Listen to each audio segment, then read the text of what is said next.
भागवत चरणानुरागी प्यारे सज्जनों, आज हम वैशाख महीने की एकादशी का क्या नाम है और इस दिन भगवान का व्रत पूजा किस प्रकार करना चाहिए, यह कथा हम श्रवण करते हैं। जो इस चैनल पे नया है वह चैनल को सब्सक्राइब करें ताकि हम आगे से भी इस प्रकार की कथा व्रतों त्योहारों के बारे में लाभ उठा सके, श्रवण कर सके। और वैशाख के महीने की एकादशी का नाम कामदा एकादशी का संपूर्ण वृत्तांत सुनने के पश्चात महाराज युधिष्ठिर ने भगवान श्री कृष्ण से विनम्र भाव से मधुसूदन से प्रश्न किया कि अब आप मुझे वैशाख महीने के कृष्ण पक्ष की एकादशी के नाम, व्रत विधान और पुण्य प्राप्त के बारे में विस्तार पूर्वक बतलाई। इस प्रकार युधिष्ठिर ने भगवान से प्रश्न किया तो भगवान मधुसूदन कहते हैं, हे राजेश्वर, इस एकादशी का नाम वरुथिनी है। यह सौभाग्य देने वाली है, सब पापों को नष्ट करने वाली है तथा अंत में मोक्ष देने वाली है। इस व्रत को यदि कोई अभागे ने स्त्री करे तो उसको सौभाग्य मिलता है। इसी वरुथिनी एकादशी के प्रभाव से राजा मानधाता स्वर्ग को गए थे। वरुथिनी एकादशी का व्रत उपवास करने से इसका फल 10,000 वर्ष तक तप करने की बराबरी है। केवल वरुथिनी एकादशी का व्रत विधि पूर्वक करने पर जब 10,000 वर्ष तक तप करने से जो फल पुण्य प्राप्त होता है वह केवल वरुथिनी एकादशी के व्रत करने से प्राप्त होता है। और कुरुक्षेत्र में सूर्यग्रहण के समय स्वर्ण दान करने से जो फल प्राप्त होता है वही फल वरुथिनी एकादशी करने से प्राप्त होता है। वरुथिनी एकादशी के व्रत को करने से मनुष्य इस लोक में सुख भोग कर परलोक में स्वर्ग को प्राप्त होते हैं। शास्त्रों में कहा गया है कि दान किसी प्रकार के भी, कैसे भी, कुछ भी अपने सामर्थ्य के अनुसार दान करना चाहिए। और कभी कहते हैं, दान दिए धन ना घटे, नदी न घटे नीर, अपनी आंखें देख लो, यूं क्या कहे कबीर। दान तो जितने अपने पास परमात्मा की कृपा, ईश्वर की कृपा है तो दान भी अवश्य करना चाहिए, क्योंकि 84 लाख योनि है, इनमें मानव देह मनुष्य चोला मिलना बड़ा दुर्लभ है, कठिन है। जब परमात्मा की, ईश्वर की कृपा हुई, हमें यह मानव देह, मानव तन मिला है तो भगवान का शुक्रिया करना चाहिए कि इस प्रकार भगवान का शुक्रिया करना चाहिए। और दान में कहा गया, हाथी का दान, घोड़े के दान, तिलों का दान, स्वर्ण दान और अन्नदान। तरे अन्नदान सबसे श्रेष्ठ है, क्योंकि अन्नदान के बराबर कोई दान नहीं है। क्योंकि अन्नदान से देवता, पितर, मनुष्य तीनों तृप्त हो जाते हैं। क्योंकि शास्त्र में कहा है कि पहले सतयुग, त्रेता, द्वापर और कलयुग, 4 युग है। और चारों युगों में मानव की उम्र बहुत लंबी थी। सतयुग में 1 लाख वर्ष की उम्र थे, त्रेता युग में 10,000 वर्ष की, द्वापर युग में आकर के 1000 वर्ष की और कलयुग में आकर के 100 वर्ष की रह गई। विचार करने वाली बात है कि अब तो 100 वर्ष भी गिने चुने ही लोग बच सकते हैं। हमारा खान पान व्यवहार क्या कहे, बड़ा मुश्किल है। तो ये सबसे विशेष बात तो यह है कि जो हजारों लाखों साल जीते थे पहले, किस प्रकार जीते थे, चिंतनीय विषय है। लाख वर्ष कैसे जीते थे?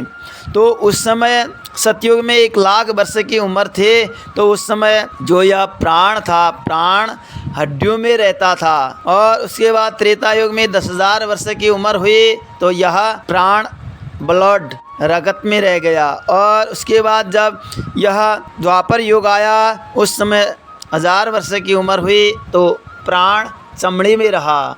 और जब कलयुग आया, कलयुग में 100 साल की उम्र रही, यद्यपि प्राण अन्न में रहा। अन्न में ही प्राण है, इसीलिए अन्नदान सर्वश्रेष्ठ बताया गया है। और वैशाख का पावन महीना है, इस महीने की तो कहना ही क्या है, क्योंकि देखा जाए तो हमारे सनातन धर्म के अनुसार वैशाख का महीना साल का पहला महीना है और इसी महीने में संवत भी चेंज होता है जो पूरे साल चलता है। तो बड़ा पावन है।